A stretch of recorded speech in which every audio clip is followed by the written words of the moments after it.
makanan yang tidak halal kepada keluarganya, apa mereka terpikir itu atau tidak, atau biasa aja gitu membawa barang yang Tidak ada yang lebih pahit dari berharapnya hati kepada kita. Allahumma aftah lana hikmataka ya Allah.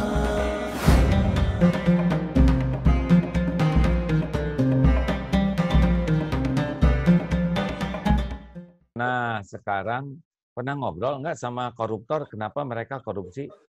Yang jujur gitu, mereka bisa jujur.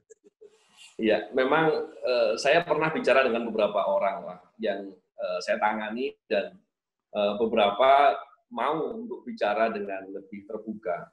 Pada dasarnya ketika diceritakan, saya bisa menangkap pesan-pesan penting yang dia sampaikan. Ada satu yang mengatakan bahwa sebenarnya dia itu berbuat itu karena awalnya berbuat sedikit, penyimpangan sedikit. Tapi terus penyimpangan itu terjadi dan pada posisi lain ada suatu kebutuhan yang mau nggak mau menyertai dengan perbuatan jahatnya untuk mendapatkan uang dengan cara yang tidak halal tadi. Dan ketika pada posisi penyimpangannya sudah sedemikian jauh, maka dia sulit sekali untuk berubah. Nah ini ada satu yang mengatakan demikian. Ada juga saya pernah bertemu dengan koruptor gitu ya. Dia mengatakan kepada saya sebelumnya pernah mengatakan kepada dia untuk mau memilih jalan berkata jujur, apapun resikonya. Kemudian setelah dia praktekkan, dia dapat hukuman sampai kemudian dia dapat di lembaga pemasyarakatan. Saya bertemu lagi dengan yang bersangkutan untuk melakukan pemeriksaan. Yang bersangkutan memanggil saya, Pak Novel, saya mau beritahu nasihat untuk Anda. Kan senang juga saya dinasihati gitu kan. Dia katakan begini, seandainya saya mengerti arti hidup dari dulu, maka mau ditawarin jabatan tinggi atau jabatan tertinggi di negara atau apapun, dia sebut nama-nama jabatan yang tinggi-tinggi dan pastinya orang akan senang dengan jabatan-jabatan itu. Atau ada di sini, dia katakan. Di sini itu lembaga pemasyarakatan, saya pilih di sini. Saya katakan, kenapa kok bisa begitu?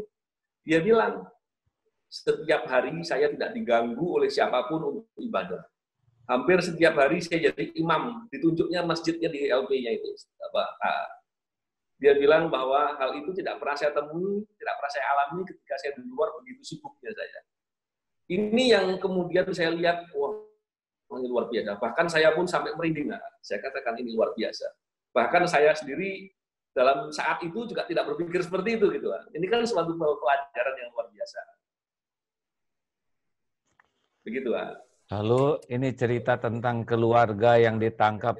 Keluarga tuh mereka tidak berpikir malu keluarganya membawa makanan yang tidak halal kepada keluarganya. Apa mereka terpikir itu atau tidak, atau biasa aja gitu membawa barang yang tidak halal ke rumah?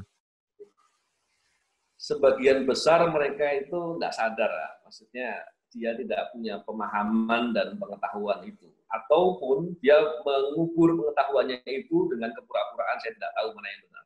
Tapi saya tidak pernah bicara dengan lebih intens dengan keluarganya. Kalau saya kan lebih sering berbicara dengan koruptornya langsung. Dan memang ada beberapa yang kemudian memilih jalan untuk bertobat dan memperbaiki apa yang sudah kesalahan selama ini yang sudah dialami.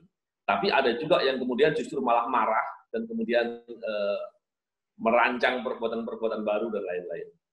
Ya masing-masing ada jalannya masing-masing nggak ya? Iya, jalan untuk mulia dan jalan untuk hina. Semuanya sudah ada di sini softwarenya, tinggal dia milih yang mana.